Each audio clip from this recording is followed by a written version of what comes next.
What's going on, guys? We're in the beginning of July now, and there are still some movies that I have not gotten the chance to review that I want to review. A couple of movies that came out recently, as well as 2 movies that came out within the last couple of months. So I'm using this video to crunch through 5 reviews in a short span of time. I've done this 2 times before, and it's just an easier way for me to get through reviews that I wanted to do, but never had the chance to until now. So the first movie I'm reviewing today is No Sudden Move. It's an HBO Max movie coming from director Steven Soderbergh with a stacked cast. During an ordinary job for a group of criminals, things turn for the worst as they scramble to figure out the deeper plot beneath. Steven Soderbergh is a respected director, but personally I think he is a little overrated. He really hasn't done anything big in the last 10 years. The biggest movie he's made recently was Logan Lucky, and I guess this is his next big movie. The biggest positive I have for No Sudden Move is the cast, which is great. You got Don Cheadle, Benicio del Toro, John Hamm, David Harbour, Julia Fox from Uncut Gems is in this movie, as well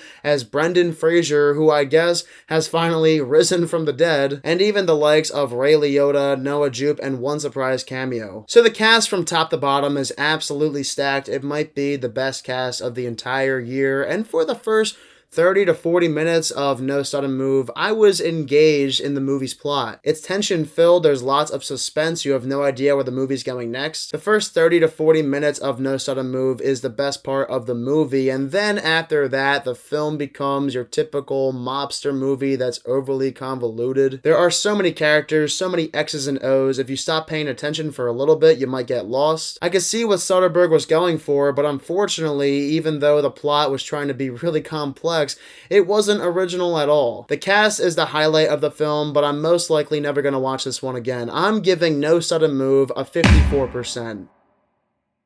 Next up is Pixar's Luca, probably their 50th film at this point. I'm starting to lose track. 2 friends who live as sea monsters underwater and as humans above water enter a local race for a chance to bring home a coveted Vespa. I thought the marketing for Luca was really weird. The trailer tries to make you think that Luca is an everyday human and then soon realizes that he is also a sea monster, when in reality, at the beginning of the film, we realize that he is actually a sea monster and has no idea that he's also a human. But once again, Pixar hits another home run. This is such a cute, light movie that everyone in the family will love. Think of this movie as the Animal Crossing of the Pixar films. While it's not a mind-blowing feature, it still has so many great elements that will make you fall in love with it instantly. The best part of the movie, in my opinion, is the relationship between Luca and his friend Alberto, and eventually there's a third girl integrated into this group. Every single time the trio were on the screen, it just put a smile on my face. This is such an adorable movie. If you're expecting a huge blockbuster Pixar movie, that's not what Luca is. The first 30 minutes,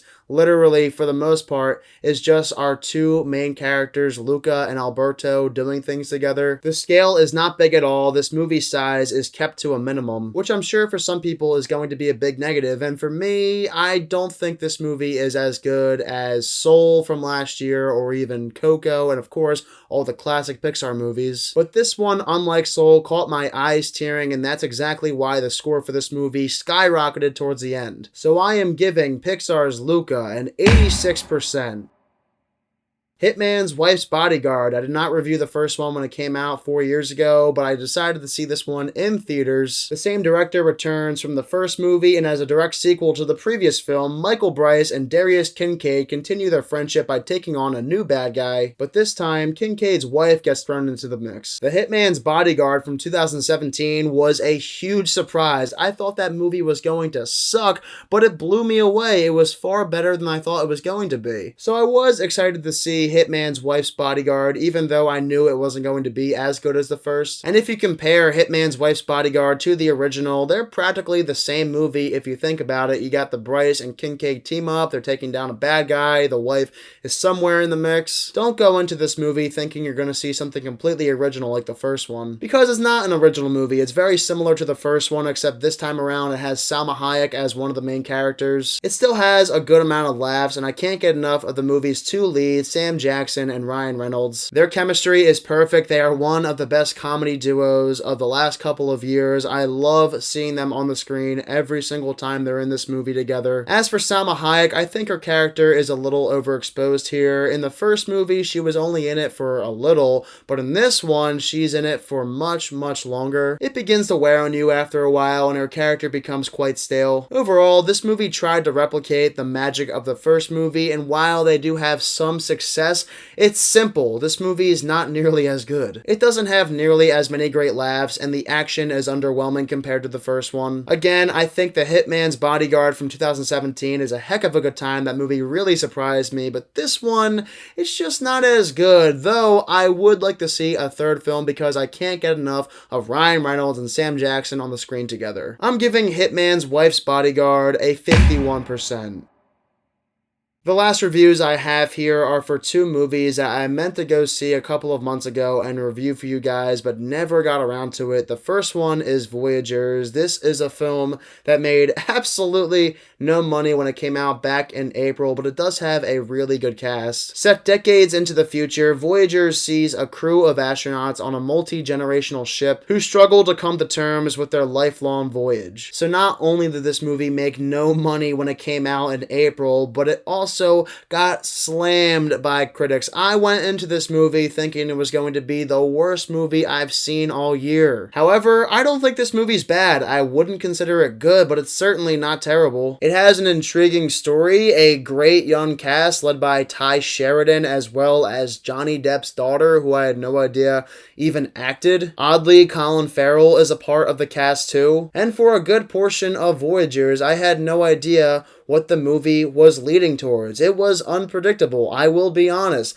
I did not think this movie was predictable at all. The set is cool too, and the movie focuses on what life might be like for people who spend their entire lives on a spaceship. And in the movie, you see people lose their mind, they begin to get really antsy, claustrophobic. You have all those elements here in the movie, and all of that stuff was really good. But the movie is plagued by some terrible dialogue and execution, as well as some of the acting. I understand completely why some people think this movie is awful. A few of the scenes in this movie left me speechless because of how poorly directed they were. I even rolled my eyes at the end of the movie. It felt tacked on and was super dumb. But it's not awful like so many people are saying it is. I went into Voyagers thinking it was going to be a disaster of a film, but luckily, no. This movie ended up being a surprisingly good time. I'm giving Voyagers a 58%.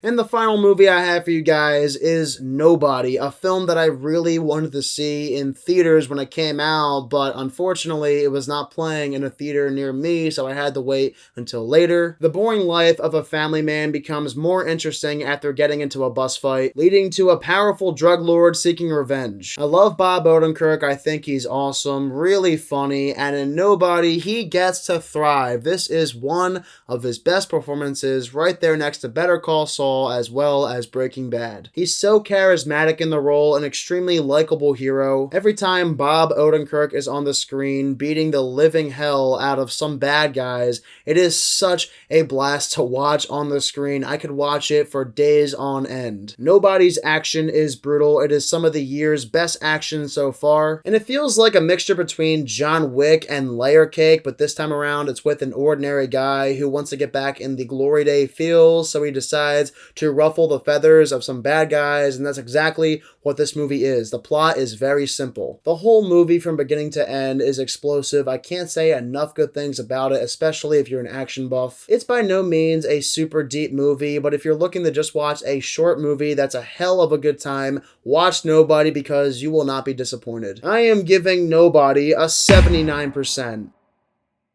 Alright, and there you guys have it. Those are my rapid reviews. If you guys have any thoughts on those 5 movies, be sure to let me know down below in the comment section what your thoughts are of it. So by the end of this week, I hope to release one of my next video essays as well as my review for Black Widow. I've been watching all the MCU movies in a row. I cannot wait to see how good Black Widow is. And of course, as always, if you are new to my channel, click the subscribe button and give this video a thumbs up if you enjoyed it. Thank you all so much for watching this video, and I hope you all have a fantastic day.